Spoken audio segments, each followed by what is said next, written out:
Oke, selamat datang kembali di channel Tom Techno.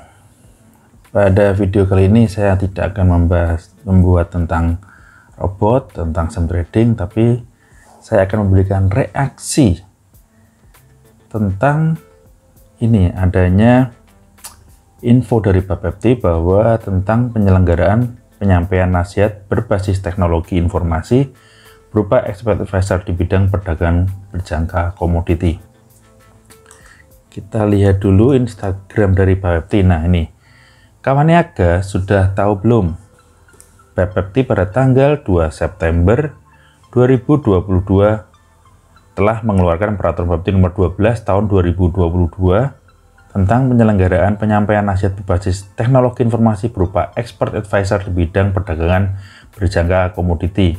Jadi pada tanggal 2 September Bapepti mengeluarkan regulasi tentang robot. Nah ini kan memang didahului karena awalnya adanya robot-robot trading yang robot trading ya, yang scam, yang nipu ratusan bahkan miliaran, bahkan mungkin ratusan miliar ya pada masyarakat Indonesia. Dan dari situlah terpicu akhirnya Bapepti menggodok suatu aturan. Nah, bagaimana aturan perobotan ini? Apakah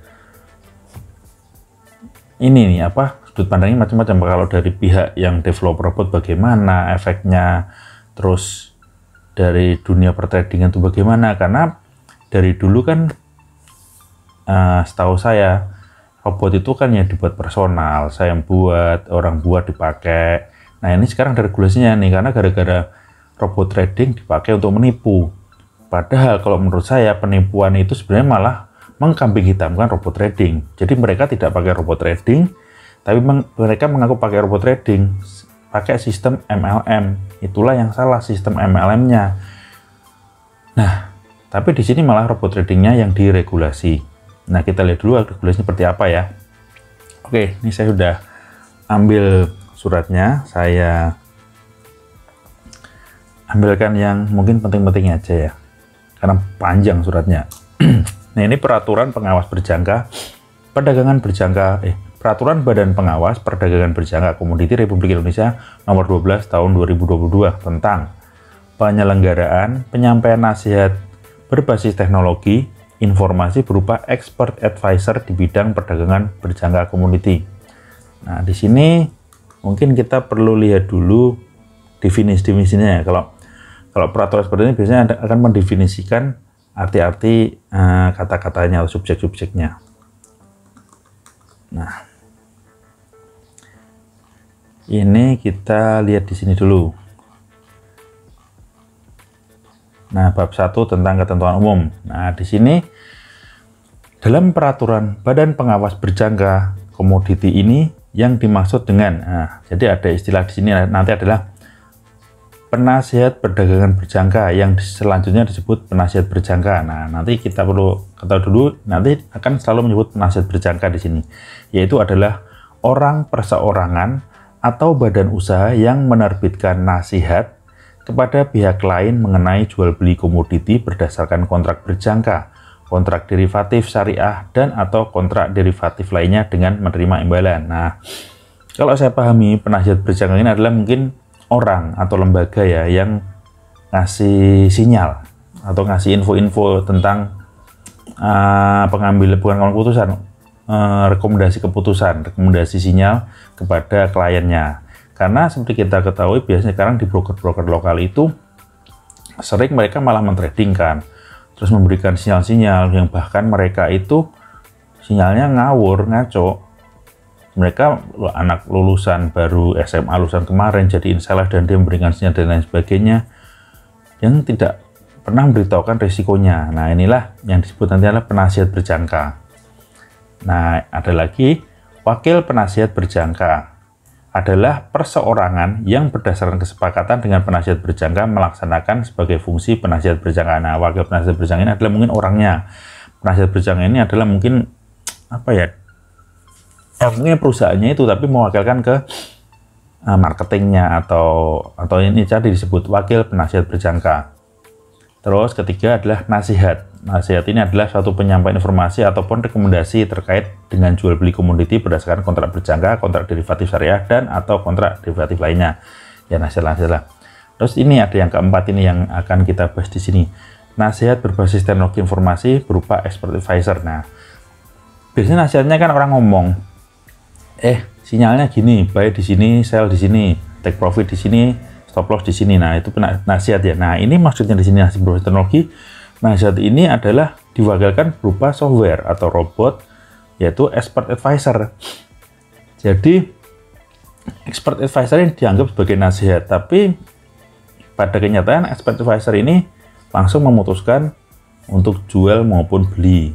Walaupun ada pula macam-macam ya advisor, ada yang hanya memberikan sinyal saja, ada yang sebagai indikator, ada yang langsung eksekusi, ada yang hanya untuk menutup posisi. Jadi expert advisor ini adalah alat bantu sebenarnya. Tapi di sini poinnya adalah sebagai pemberi nasihat. Jadi ini AI yang memberikan sinyal atau memberikan memutuskan untuk beli dan jual. Ya, terus pihak adalah orang perseorangan, koperasi, badan usaha.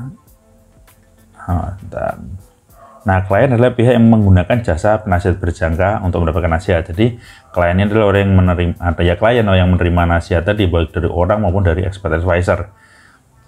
Rekomendasi adalah masukan, sampaikan. Nah, ini udah nggak penting. Imbalan adalah nasihat. Imbalan atas nasihat adalah manfaat dapat dihasilkan dari nasihat berikan. Jadi, mungkin ada biaya VV-nya untuk memberikan sinyal dan sebagainya. Nah, itu kita langsung aja yang penting-penting sudah saya highlight ya. Nih, kita lihat di pasal 2 yang saya kotain ini, pasal 2 ayat 3. Di sini disebutkan adalah pihak yang menawarkan atau memberikan nasihat berbasis teknologi informasi berupa expert advisor di bidang perdagangan berjangka komoditi hanya dapat dilakukan oleh penasihat berjangka yang telah mendapatkan persetujuan dari Kepala Bapepti sebagai penasihat berjangka yang memberikan nasihat berbasis teknologi informasi. Nah, kalau dilihat di sini, maka yang memberikan EA atau orang yang merekomendasikan EA itu harus memiliki izin dari berjangka komoditi. Mungkin bisa dari perusahaan pialang berjangka yang beri izin. Kalau perseorangan saya kurang tahu nih, apakah bisa perseorangan itu, jangan saya nih, saya ingin memberikan robot ke teman-teman saya harus memperoleh izin dulu. Seperti itu kan. Jadi akan sulit bagi orang yang perseorangan ya, orang kecil untuk dia berkreasi di sini. Tapi perlu kita ingat juga, misalkan orang berdagang itu memang harus ada izin, tapi banyak juga di luar sana orang dagang gorengan apa pakai izin, orang dagang cilok apa pakai izin. Selama tidak merugikan orang lain mungkin tidak masalah. Mungkin, tapi masalahnya ya ini kan bisa saja diberikan ke orang, dijual tapi akhirnya merugikan.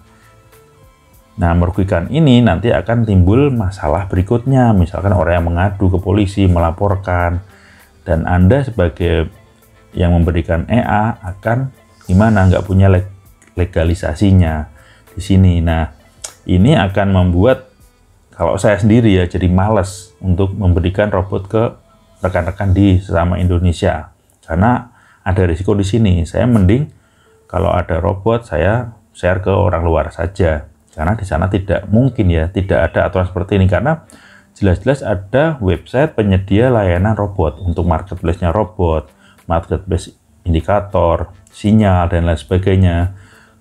Itu namanya mk5.com dan itu udah ada dari dulu dan tidak dibredel di pemerintahan sana Amerika. Berarti kan sah untuk menjual robot bebas karena robot ini kan adalah karya ya. Misalkan saya lukisan nih, saya membuat lukisan, saya jual, apakah saya harus mempunyai izin dulu untuk lukisan itu?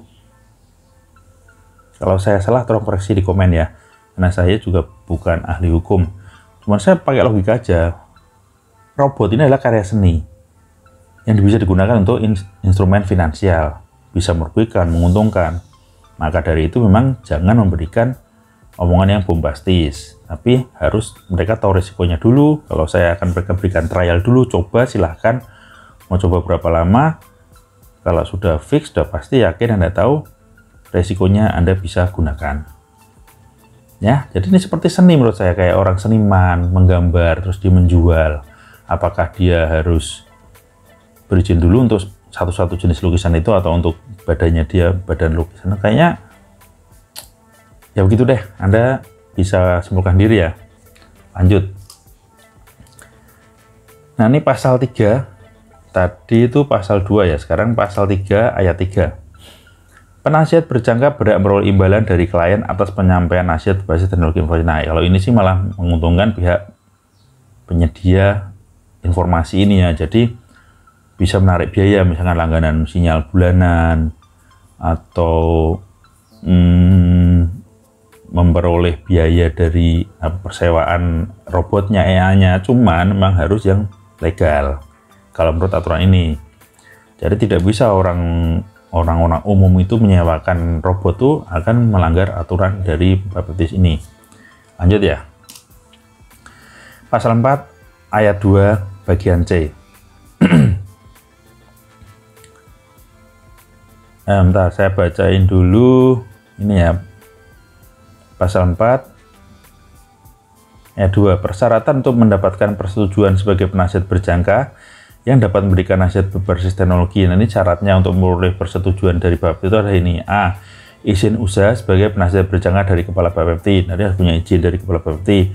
Memiliki aplikasi, sistem, atau program yang digunakan sebagai expert advisor yang telah direkomendasikan oleh salah satu bursa berjangka. Nah, ini nggak tahu nih, maksudnya gimana nih? Harus pakai aplikasi expert advisor yang direkomendasikan bursa berjangka. Kan kita pakainya MT4 biasanya. Meta Quotes, Meta Editor, itu udah seluruh dunia nih pakai ini. Nah, ini harus direkomendasi dulu. Nah, ini rekomendasi apa? Mungkin bisa juga Meta Editor ini juga. Ya, terus yang C.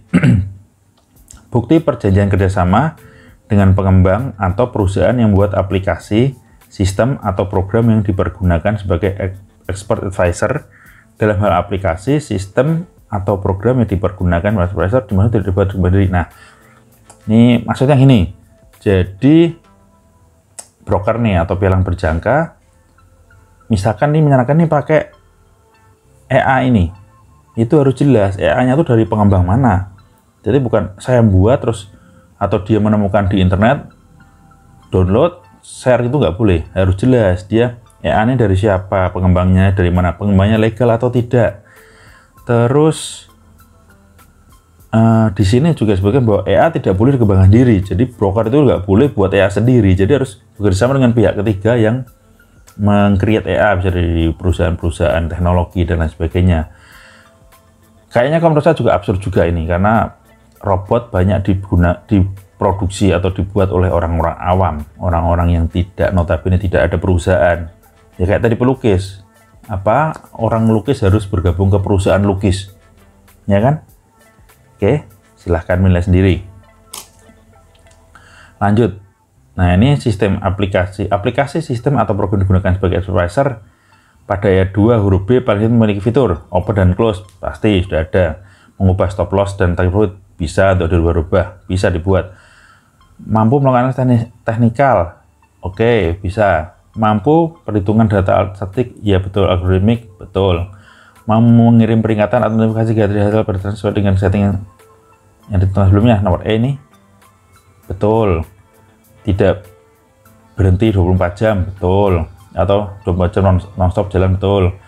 Hanya menjalankan instruksi sesuai skrip, ya iyalah, nggak mungkin dia jalan sendiri. Kalau dia jalan sendiri, dia hidup dong, berarti kan ini hanya robot buatan kita dan jalan sesuai dengan perintah kita. Terus tidak berpotensi mengganggu kinerja sistem perdagangan, wajib, karena kalau mengganggu di broker luar pun akan di stop karena dia akan ganggu server. I, mampu dilakukan backtesting, jadi bisa di backtest, jadi ada filenya bisa di backtest.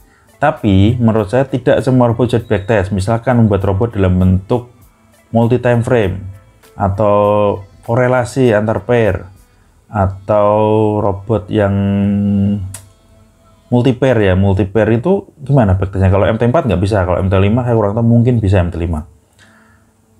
Nah, ini yang J mau melakukan multi-pair atau multi-strategi. Ya, bisa tergantung dibuatnya. Nah, ini harus menyertakan file instalasi, source code, dan atau master code. Nah, ini dulu di robot-robot abal-abal itu kan memang tidak ada filenya ya. Nah, karena mereka mungkin pakai sistem copy trade atau memang tidak ada robotnya. Dan mereka hanya fake trading gitu loh.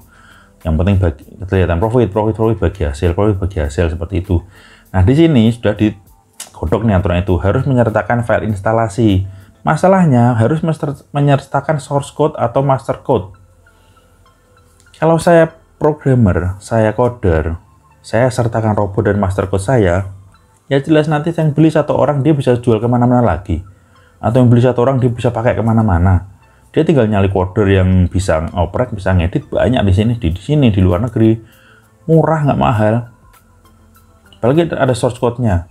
Codernya gampang, nggak usah ngehack, tinggal ngedit aja.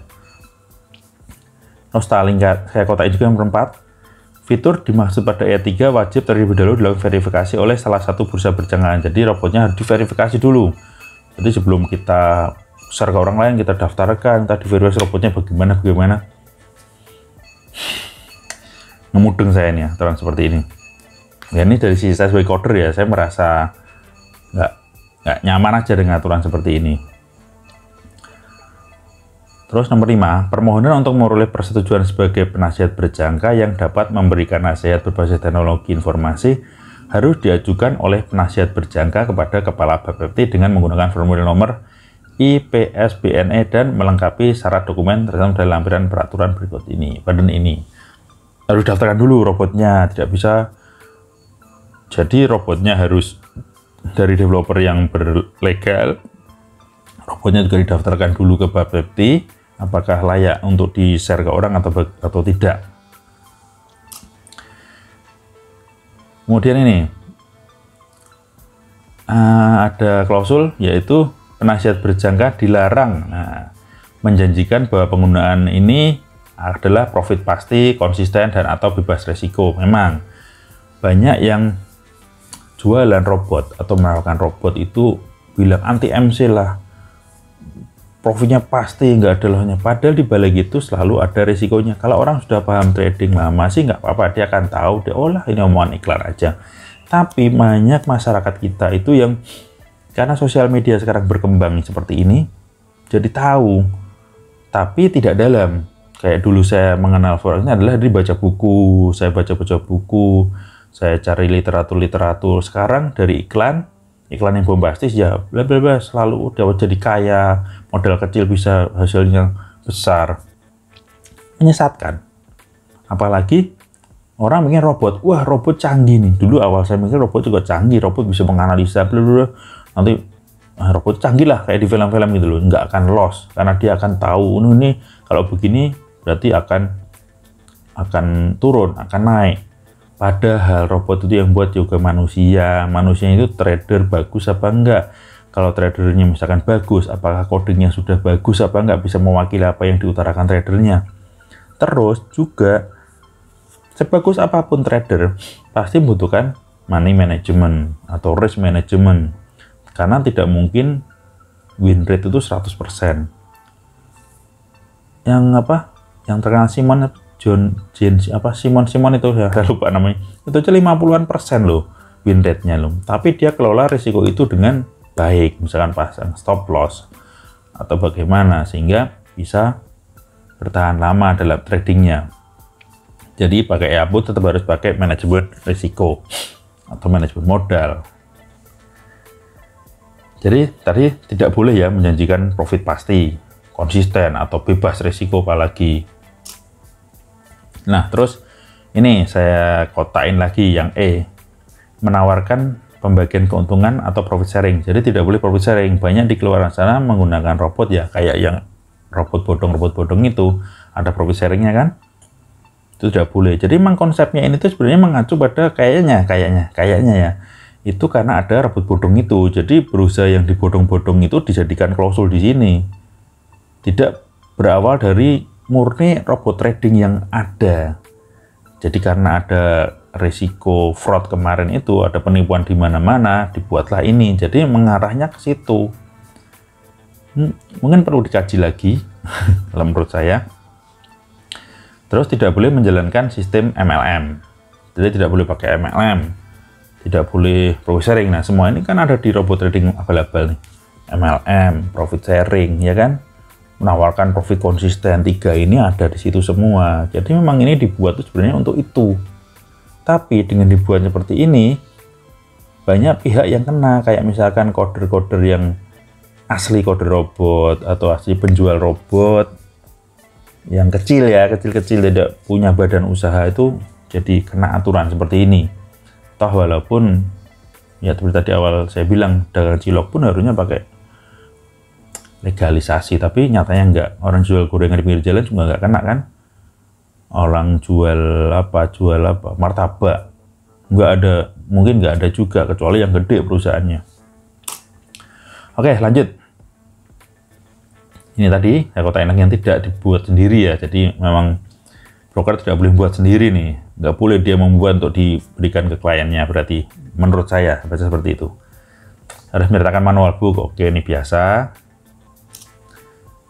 Nah ini yang atas ini,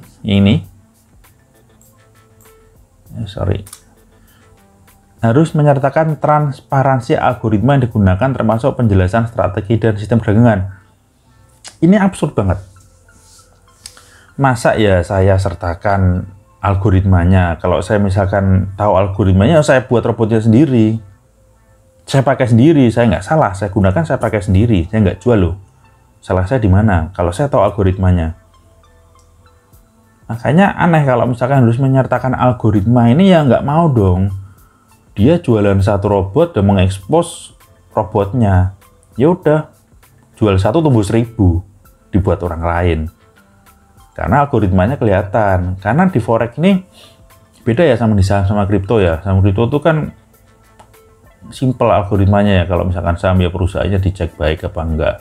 Di kripto kebanyakan pakai dollar cost averaging, hanya turun dibeli, turun lagi beli, turun lagi beli, karena hanya satu arah, arahnya ke atas. Kita tidak bisa short sell untuk yang spot ya.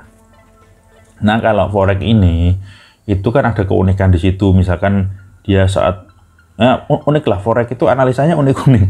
Dari saya kenal forex dulu, ada yang misalkan nanti derajatnya berapa dia buy, dia sell, ada yang bentuk candlenya seperti apa. Nah itu kan sangat rumit, itu masa diekspos. Dia udah menemukan kerumitan itu dan menghasilkan profit.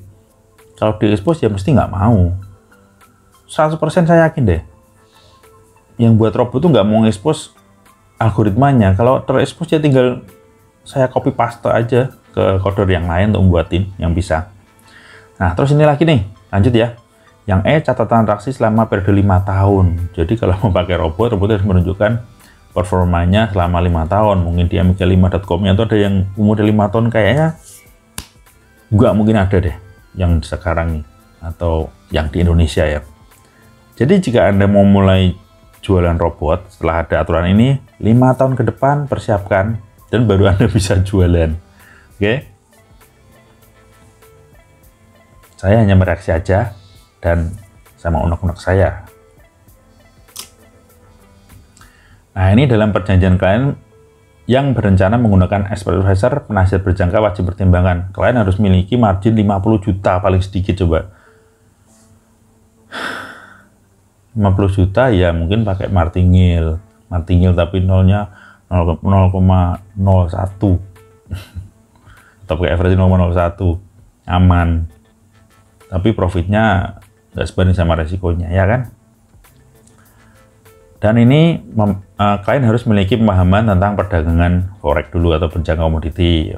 Jadi nggak kayak ini ibu saya nih udah pensiunan, masa ditawarin sama sales suruh trading gold tuh gini gampang, 1 poin. Itu kan mereka nggak paham mau ditawarin kayak gitu. Lihat-lihat dong. Nah itu yang perbaikan bagi marketing di broker lokal yang bikin citranya buruk ya untuk broker waktu itu. Nah, terus memahami dan menguasai cara kerja expert advisor dengan baik. Jadi kliennya harus tahu menggunakan expert advisor. Jadi harus tahu dong cara pasangnya. Kayak saya ini dulu saya kasih kasih robot, saya nggak pernah masangin kecuali perfect banget ya. Saya dikasih tutorialnya, dia pasang sendiri. Jadi kalau ada apa-apa dia bisa lepas sendiri, nggak bingungin. Bayangin Anda mau menghentikan transaksi, nggak mau pakai robot karena loss terus, tapi Anda nggak bisa matikan robotnya, bingung kan? Nyari yang dulu masangin nggak ketemu, udah jalan terus, Bang, Anda kegerus habis-habis terus gimana? Repot kan? Dan ini juga klien harus memahami, menyadari bahwa supervisor hanya sebagai alat bantu. Jadi alat bantu mengambil keputusan, tidak menyerahkan pasrah bongkoan gitu, ya. Pasal 6. Penasihat berjangka wajib menyampaikan kepada Bapepti berupa legalitas dari penyedia atau developer ini tadi yang saya sebutkan. Kalau dia pakai robot, robotnya harus dari developer yang legal. Ini ditunjukkan ke Bapepti bahwa robot ini developernya legal. Nanti akan dikeluarkan mungkin rekomendasi tersebut. Oke, selesai. Gimana pendapat teman-teman?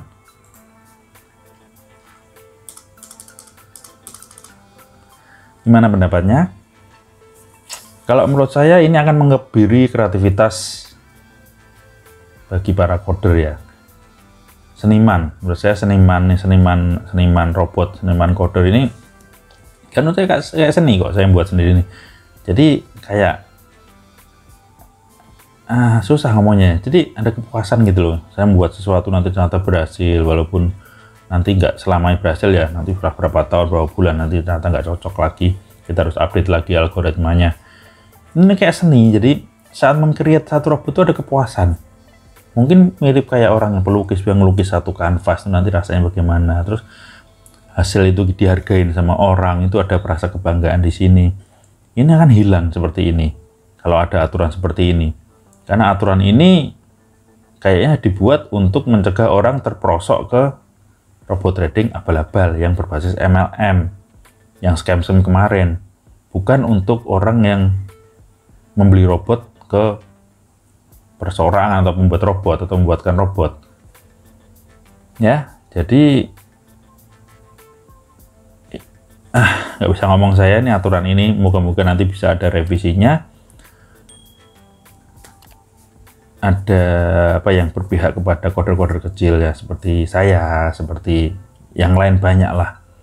Karena belajar ini nggak gampang juga, nggak ada sekolahnya loh. Menurut saya ini nggak ada sekolahnya. Belajar otodidak, ngoprek sendiri, akhirnya bisa, tiba-tiba kan dibungkam seperti ini, ilmunya mau dikemanakan. Dan untuk saat ini ya paling enak berarti jualan di luar. Di luar negeri beda banget. Mereka lebih fair, mereka akan mencoba dulu, nggak terprovokasi oleh bombasi, coba dulu, cocok, dia akan beli. Kalau ternyata nanti nggak bagus, dia akan menyadari, dia sudah mencoba sendiri, sudah mengetes dan sudah memberi keputusan sendiri. Itu yang saya alami, pengalaman saya berjualan di luar negeri, di marketplace luar negeri atau internasional. Oke, sekian dulu video dari saya. Silakan mau kembali kepada Anda mencermati ini. Anda dari sudut pandang pihak mana? Apakah menguntungkan bagi Anda atau tidak berimbas atau tidak ngefek sama sekali? Oke, semoga Indonesia lebih baik dan para trader profit selalu. Selamat siang. Assalamualaikum warahmatullahi wabarakatuh.